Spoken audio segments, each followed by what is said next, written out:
For the first time in the last couple of weeks, the last couple of days, I've had to turn on the air conditioning at home. It was a nice long stretch there without having to worry about that. And you'll need it this weekend as well. Unless, of course, you like sitting around the house and sweating. Not me.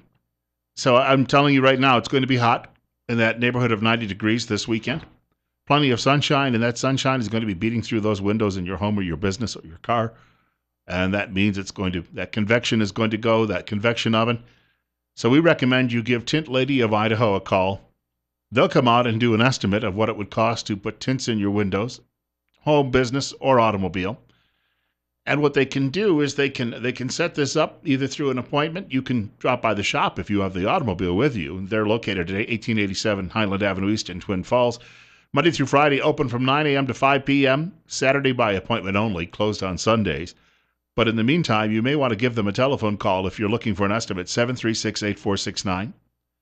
And they're online as well, tintladyidaho.com. Also, locally owned and operated, 20 years plus of experience in the area. Don't squint. Get tint.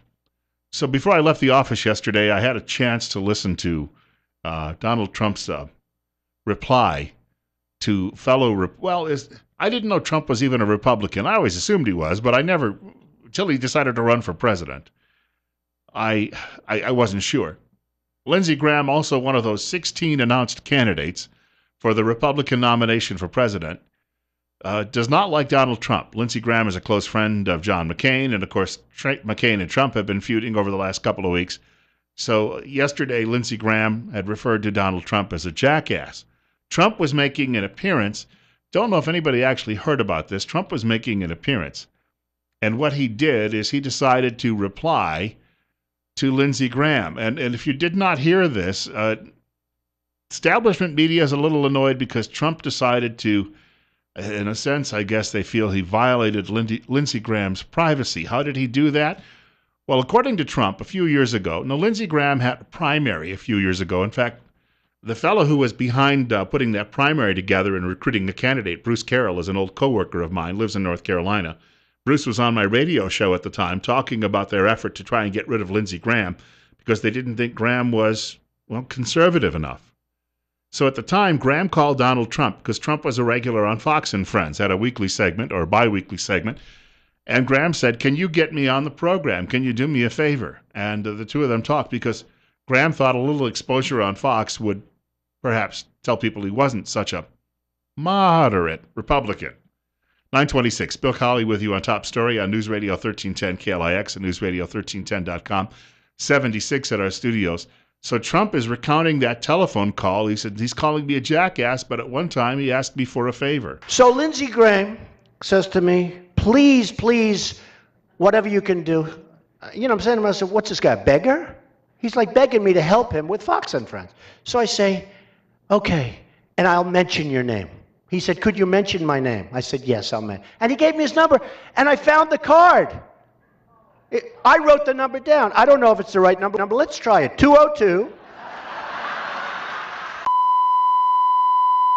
I don't know. Maybe it's 3-4 years ago, so maybe it's an old number. So, I don't know. Give it a shot. Now, my source on that audio decided to bleep out the number because he actually held up a card showing you the number and then read the number off. And it said, give Lindsey Graham a telephone call. Graham likely by now has rushed and had the telephone number changed. But the number, if you actually were interested, was 202-228-0292. I jotted it down when I happened to see him hold up the card. 202-228-0292. And he closed by saying this. He actually used it to set up a great point. He said, well, look, he's a politician. You give him a call, he'll probably listen to you, but don't expect him to do anything. 927. And Trump, of course, we're still waiting on the polling numbers to see if the media says his campaign was likely destroyed by his comments about John McCain. Now, John McCain among Republicans, Republicans, some of them may not like Donald Trump. I'm going to tell you right now, there aren't many Republicans who actually like John McCain as well. They feel that he has been somewhat of a sellout over the years. Eugene Marvin the Martian Robinson from the Washington Post, speaking on MSDNC's Morning Joe, says we need to beware because he says Donald Trump has become the Teflon Don. He doesn't play by the rules. He doesn't even play the same game. And the thing is, people are tired of the game. People don't like the game. And the fact that Donald Trump plays an entirely different game is at the very least intriguing to people, at the very least gives them a chance to express their dissatisfaction with politics and politicians, and then we'll see if it goes beyond that. I mean, but I keep in mind an analogy from someplace else. Silvio Berlusconi, who's a billionaire in Italy and a playboy, and this guy who did those parties and everything. He managed to become Prime Minister of Italy. I want to cite that last segment of what he was just talking about. On Saturday, I happened to be talking with a friend of mine who has been involved in talk radio. He creates syndicated talk radio programming, some of which I'm never allowed to talk about because it involves some of the biggest players in the industry. They provide them with TV shows. They springboard from radio to TV. But he was talking with me on the telephone on Saturday, and I said, you know what this reminds me of? Silvio Berlusconi. And there you have it, Marvin the Martian, Eugene Robinson from the Washington Post, saying exactly the same thing. We've got more ahead. I have a hard break. I'll take some more of your telephone calls following that. On the other side of that break, 76 930. Bill Colley with you on Top Story on News Radio 1310 KLIX and newsradio1310.com. The union representing border guards has invited Trump tomorrow to take a tour of the southern U.S. border. This is the one he says he'll build a wall at and force Mexico to pay for it. Was it Jeb Bush said, how do you end up building a wall? You'd have to put it in the river. You can't do that. Jeb Bush apparently isn't the only member of the Bush family whose elevator doesn't go to the top floor. He simply put it on our side of the shore, of the Rio Grande. Isn't that how that would work? 934, Bill Colley with you on Top Story on News Radio 1310 KLIX and newsradio1310.com. Family members of victims of illegal immigrants, that is, people who have been killed by illegal immigrants, appeared before a Senate panel yesterday in Washington. This follows, of course, the murder of Kate Steinle in San Francisco, California, by a man who'd been deported 5 times, and he has 7 felony convictions. Random shooting and killing of her as she was out for a walk along a pier in that city. According to Stephen Dinan at the Washington Times, illegal immigrant victim's mother says, we are at war right here in this country. I don't want your sympathy. I want you to do something, demanded Laura Wilkerson, whose 18-year-old son was strangled, had his throat smashed, and his body lit on fire by an illegal immigrant trained in mixed martial arts.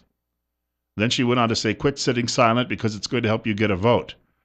Legislators who said they were moved by the testimony vowed to take action and trained much of their criticism on San Francisco, which is a sanctuary city which nullifies federal law on immigration. Even Dianne Feinstein, she was the mayor of that city at one time, says that they have to start following the law. She's a Democrat, by the way. It's so refreshing occasionally to hear someone like that say that.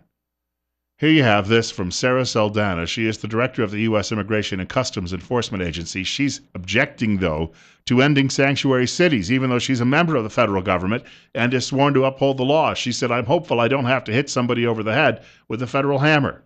With that, a member of the audience who was not allowed to speak but lost a son to an illegal immigrant decided to take issue. Don Rosenberg, whose son was killed by an illegal in a drunk driving accident, but who was not on the panel, stepped forward and scolded sanctuary city defenders. How dare you, he said in the remarks that appeared to be addressed to the people at the table who were defending the sanctuary cities, including a pastor of a church in New York City.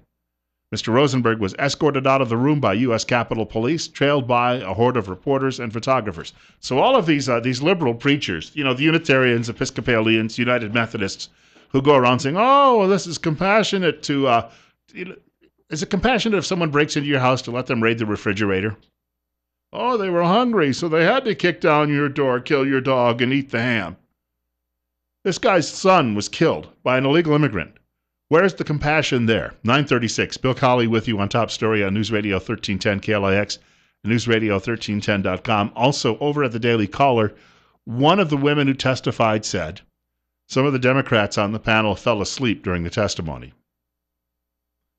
Chuck Grassley, who was chairing the committee, he's a Republican from Iowa, Chuck Grassley said he didn't notice because he's trying to protect some of his colleagues, I suppose, from the humiliation. He said, I was so engrossed in hearing the testimony, I didn't notice. But yet, again, these people claim that they care so much. Democrats especially claim that, Republicans are knuckle draggers and conservatives are fascists and Nazis. They're falling asleep while they're hearing testimony from people whose children were killed by many of these fiends who've come here and crossed the border illegally in the first place. It's absolutely amazing. And they detail a woman from Germany who became a U.S. citizen. Her son worked as a police dispatcher in California. He was riding to work one day on a motorcycle when he was run down by an illegal immigrant from Guatemala. He was killed instantly. The illegal immigrant was charged with vehicular manslaughter without gross negligence. He had a long rap sheet that included arrests for felony armed robbery and grand theft.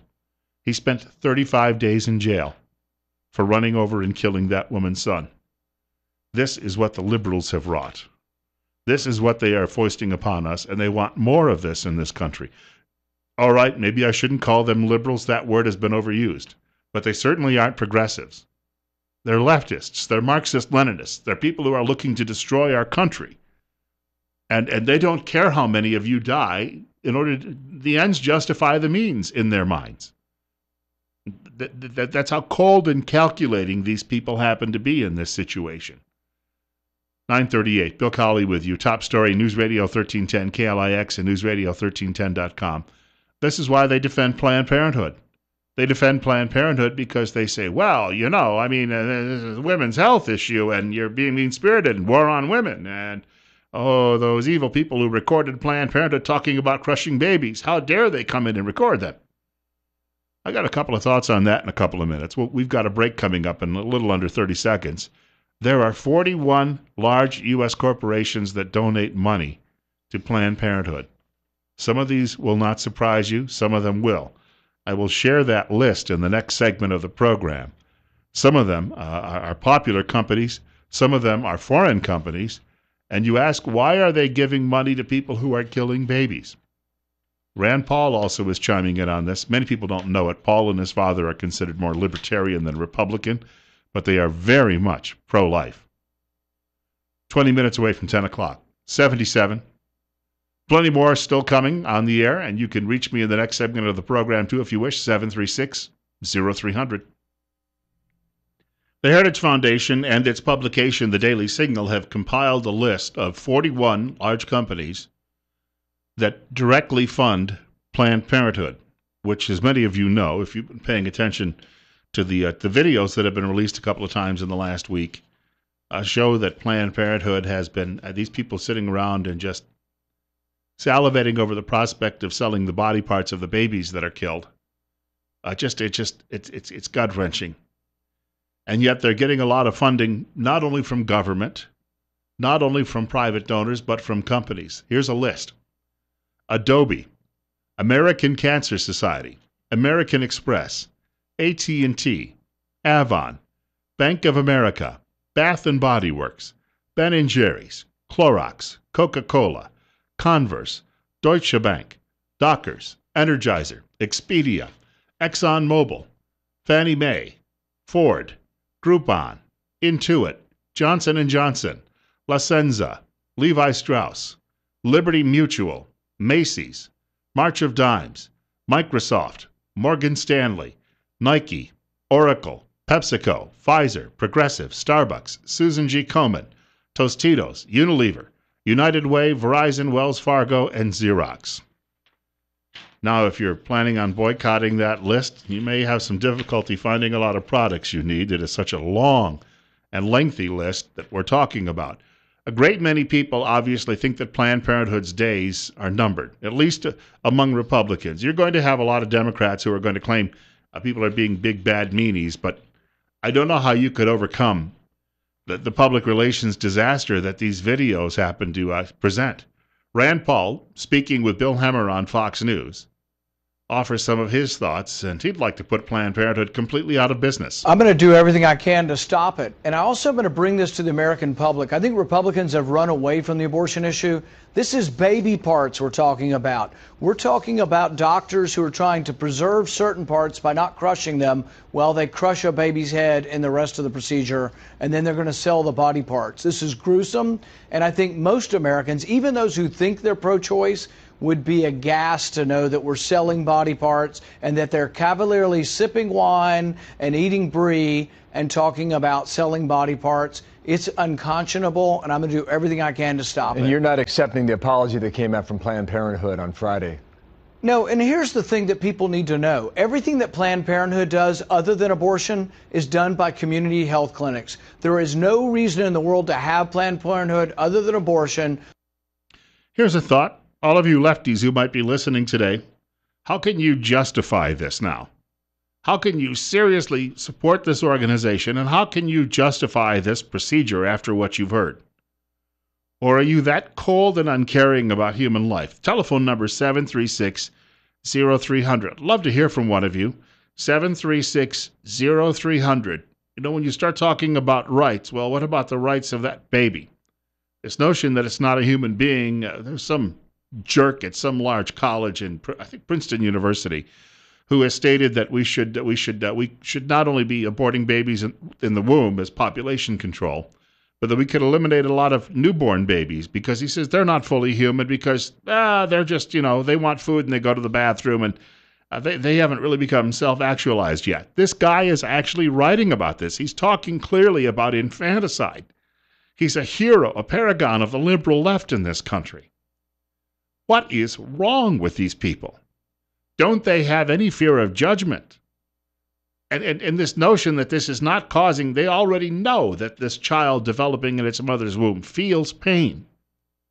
And yet they continue with this disgusting, devilish procedure. I cannot fathom how much longer this can go on in this country. This is equivalent to what the Nazis were doing when they were gassing people and torturing them and doing their medical experiments during World War II. How can anyone after watching these videos support these women in comfortable shoes who are openly bragging about doing this? 9:48. Got about a minute before we reach Mike Gallagher. You're on the air with Bill Colley on News Radio 1310 KLIX and newsradio1310.com. What's on your mind? Bill, I think the problem is they've justified everything that they've wanted, and after a while, your soul just kind of goes cold. I mean, I was listening to Sean Hannity yesterday, and, he was pitting this nurse in the corner, and I really kind of felt sorry for her because, in a way, she was right. Planned Parenthood wasn't profiting from this.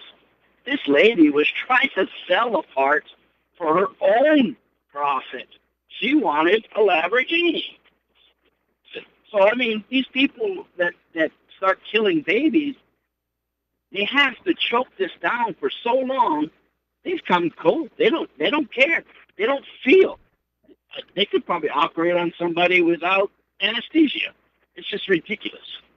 Thank you for the call. And there's no anesthesia for that little baby in the womb. It's just, it's all right, now you can go out and have some, go back to your libertine lifestyle here. They're using it as a form of birth control. That's what they're doing. The lady wanted a Lamborghini. Can you imagine that? My Lord. And then they claim, well, it was edited video. Give me a break. These people have released all of the long videos, too, as well. They're not covering up anything.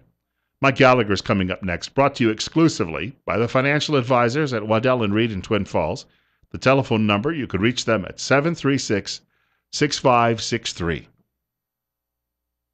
9:54, I want to thank Mike Gallagher, already at 80. Going to be a nice warm day today across the Magic Valley. Bill Colley with you on Top Story on News Radio 1310 KLIX and newsradio1310.com. You could reach our program here in the waning minutes, 736-0300, 736-0300. And, of course, you can email me at bill.colley@townsquaremedia.com. Last name spelled Colley. There's a quick note on this abortion story.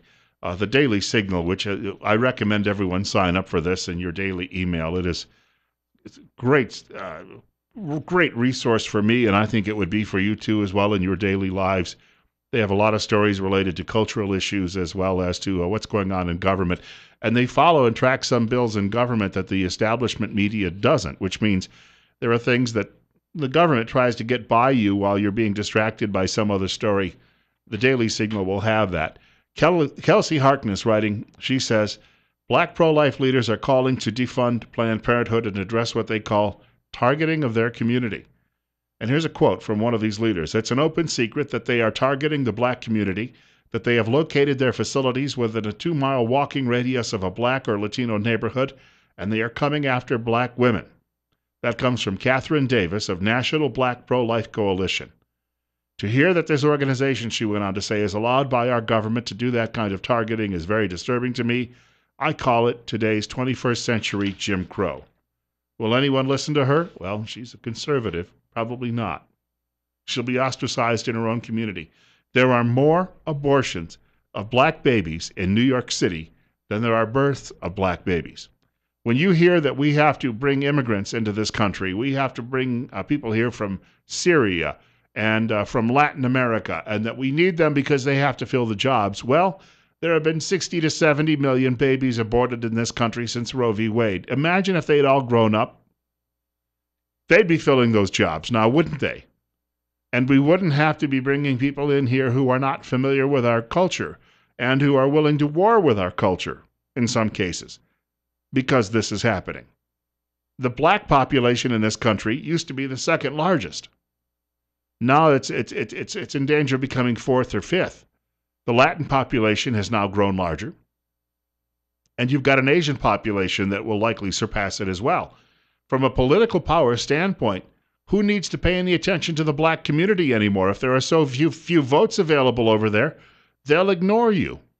Why are there so few votes over there? Because your babies don't get to grow up and go to the voting booth. That's why. This is just, why can't people see this? I mean, this is exactly what's taking place. Got about a minute to go before we wrap up the show today. 9:57, you're on the air with Bill Colley on Top Story. That article about them locating Planned Parenthood around the mine is not a coincidence. The founder of Planned Parenthood, Margaret Sanger, was absolutely the biggest racist I have ever seen in history, and she actually has multiple quotes attributed to her name. She really did plan on controlling the undesirables, which she considered the African Americans undesirable, as well as any mentally retarded kids. That's why you have so many Down syndrome kids being aborted, which is up in the 90% range. Close to 95% of Down syndrome babies are aborted because that's her goal. That was her goal, I should say. Yeah, and I thank you for the call. She was a eugenicist, much like Adolf Hitler and all of his supporters, Himmler and Eichmann and all of the others. They're in good company, I guess, huh? 9:58. Thank you much for that call. That was a great call. Bill Colley with you on Top Story. Rush Limbaugh coming up following news in just a matter of minutes from Fox. And then Fox at 1 o'clock is followed by Sean Hannity, Glenn Beck's program following the 4 o'clock news. And then, of course, we have overnight. You can't miss it. George Norrie and Coast to Coast. It's not real, but it's very entertaining. Trust me. And God willing, if the creek don't rise, I'm back in this chair tomorrow morning. Governor Butch Otter also scheduled to join us for a few minutes tomorrow morning, talking about that state surplus as well as who he might be endorsing in the race for president come next year. Have a great day.